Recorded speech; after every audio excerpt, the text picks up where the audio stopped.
তুমি কি কখনো ভেবে দেখেছ একটি এমন কওমের কথা যারা পাহাড় কেটে প্রাসাদ বানাতো, যারা গর্ব করে বলতো আমাদের চেয়ে শক্তিশালী আর কে আছে? কিন্তু যখন আকাশ থেকে আল্লাহর হুকুম এলো, তখন তাদের সেই প্রাসাদগুলোই মাটির নিচে চাপা পড়ে গেল। হযরত নূহ আলাইহিস সালামের পরে আরেকটি কওমের জন্ম হয়, আদ জাতি।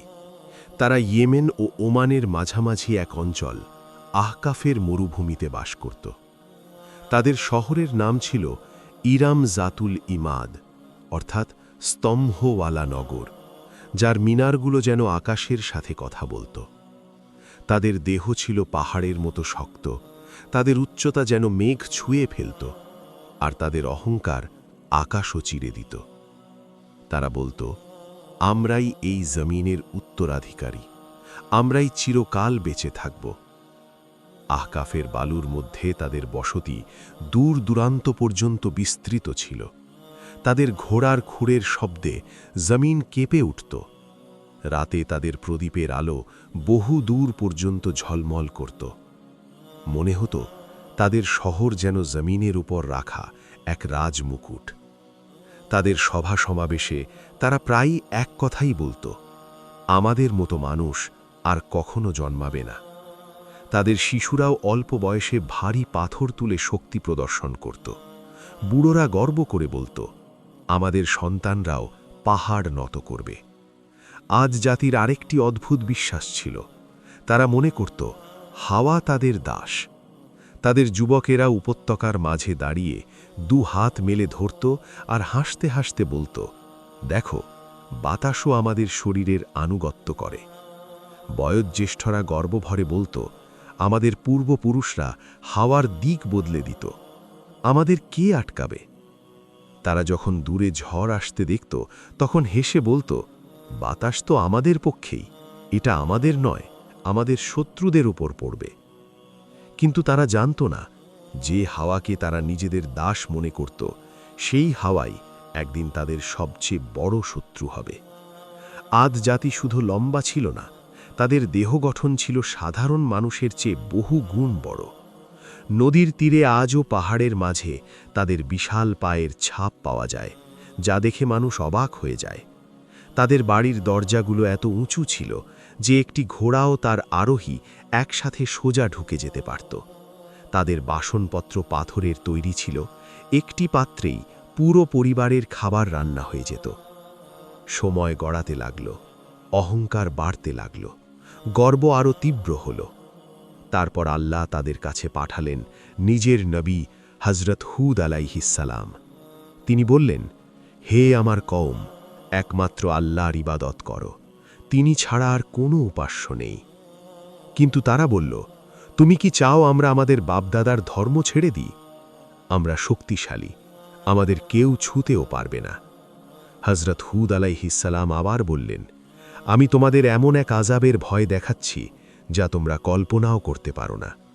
কিন্তু যেসব হৃদয়ের অহংকারে ভরে যায়, সেখানে উপদেশ পাথরে আঘাত করে ভেঙে যায়। হযরত হুদ আলাইহিস সালাম প্রতিদিন তাদের বাজারে, প্রাসাদের সামনে, দরজার কাছে দাঁড়িয়ে শেষবারের মতো দাওয়াত দিতেন। কেউ হেসে বলতো, তোমার কথায় যদি শক্তি থাকত, আমাদের প্রাসাদ তো আগেই কেঁপে পড়ত। কেউ তার কণ্ঠস্বর নিয়ে ঠাট্টা করত, কেউ তাকে দেখেই পথ বদলে নিত, যেন আল্লাহর ভয় চোখে ঢুকে না পড়ে। একদিন তিনি তাদের সভায় গেলেন, যেখানে সর্দাররা সোনার সিংহাসনে বসেছিল। তিনি বললেন, আল্লাহর তৈরি কুদরতের নিদর্শন দেখো, তোমাদের শক্তি কিছুই না। কিন্তু তারা হেসে উঠল, এই ছোট ছোট ভয় দেখানো বন্ধ করো, আযাব এলে আমরা আমাদের শক্তি দিয়েই তা ঠেকাব। আযাবের কিছুদিন আগে আহকাফ উপত্যকায় এক অদ্ভুত ঘটনা ঘটল। রাতে আকাশ থেকে গভীর এক শব্দ শোনা গেল। না ছিল বজ্র, না ছিল বিদ্যুৎ, কিন্তু মনে হচ্ছে দূর থেকে কেউ ডাকছে। আদ জাতির লোকেরা বলল, এ তো পাহাড়ের আওয়াজ। হযরত হুদ আলাইহিস সালাম বললেন, এটা রহমতের ডাক নয়, এটা সতর্ক বার্তা। দ্বিতীয় রাতে জমিন হালকা কেঁপে উঠল, এতটাই হালকা যে শুধু পশুরাই অস্থির হল।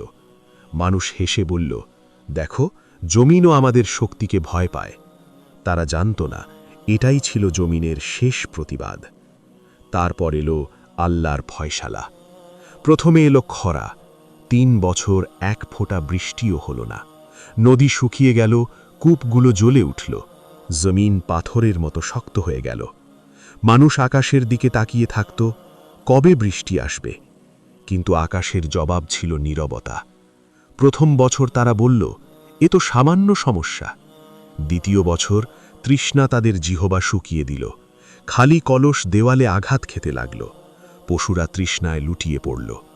তৃতীয় বছরে আদ জাতির জমিন থেকে হাসি, গর্ব, সেই গর্জন সব হারিয়ে গেল। যখন তারা হযরত হুদ আলাইহিস সালামের কাছে এলো, তিনি কাঁদলেন না, শুধু বললেন, এখন আযাবের সময় খুব কাছেই। একদিন আকাশে 3টি মেঘ দেখা গেল, একটি লাল, একটি সাদা, একটি কালো। আকাশ থেকে একজন ফেরেশতা ডাক দিল, হে আদ জাতি, একটি মেঘ বেছে নাও। তাদের সর্দাররা হেসে বলল, কালো মেঘটাই নাও, ওটাতে পানি আছে, রহমত আছে। কিন্তু তারা জানত না ওই মেঘে রহমত নয়, ধ্বংস লুকিয়েছিল। আকাশ কালো হয়ে গেল, হাওয়া বরফ শীতল হল, মানুষ নাচতে লাগল, দেখো বৃষ্টি এসেছে। কিন্তু ওটা পানি ছিল না, ওটা ছিল আযাবের ঝড়। প্রথম ঝাপটা ধুলো আর পাথর উড়ে গেল, দ্বিতীয় ঝাপটা গাছ উপড়ে গেল, পশু উড়ে গেল, তৃতীয় ঝাপটা মানুষ বাতাসে ছিটকে গেল। যেসব প্রাসাদ এক সময় স্তম্ভে ভর দিয়ে আকাশ ছুঁত, আজ সেগুলো বালুর নিচে চাপা পড়ল। 7 রাত আর 8 দিন ধরে সেই ঝড় অবিরাম চলল। তারপর যখন বাতাস থামল, থাকল শুধু নীরবতা, বালুর সমুদ্র আর পড়ে থাকা খেজুর গাছের মতো ফাঁপা দেহ। কিন্তু যারা হযরত হুদ আলাইহিস সালামের সাথে ঈমান এনেছিল, আল্লাহ তাদের রক্ষা করলেন, পাহাড়ের এক গুহায় তাদের আশ্রয় দিলেন। হযরত হুদ আলাইহিস সালাম দোয়া করলেন, হে আমার রব, তুমি সর্বাধিক দয়ালু, আমাদের তোমার পথে অটল রাখো। যখন তিনি ধ্বংসপ্রাপ্ত শহরের দিকে তাকালেন, তার চোখে অশ্রু ভরে উঠল। এরা সেই মানুষ যারা একদিন বলতো, আমাদের চেয়ে শক্তিশালী কে? আজ তাদের কোনো চিহ্নও নেই। হযরত হুদ আলাইহিস সালাম বললেন, অহংকারের পরিণতি সব সময় ধ্বংস, আর আল্লাহর অবাধ্যতা ডেকে আনে সর্বনাশ। আজও আহকাফের বালুর নিচে ইরাম শহর চাপা পড়ে আছে, একটি সাক্ষ্য হিসেবে, যা বলে শক্তি আর শান থেকে নয়, শুধু আল্লাহর অনুগত্য থেকেই ইজ্জত আসে। যদি এই কোরআনিক কাহিনী তোমার ভালো লেগে থাকে, ভিডিওটি লাইক করো, কমেন্টে লেখো পরের এপিসোডে কোন কওমের গল্প দেখতে চাও, আর চ্যানেলটি সাবস্ক্রাইব করতে ভুলো না।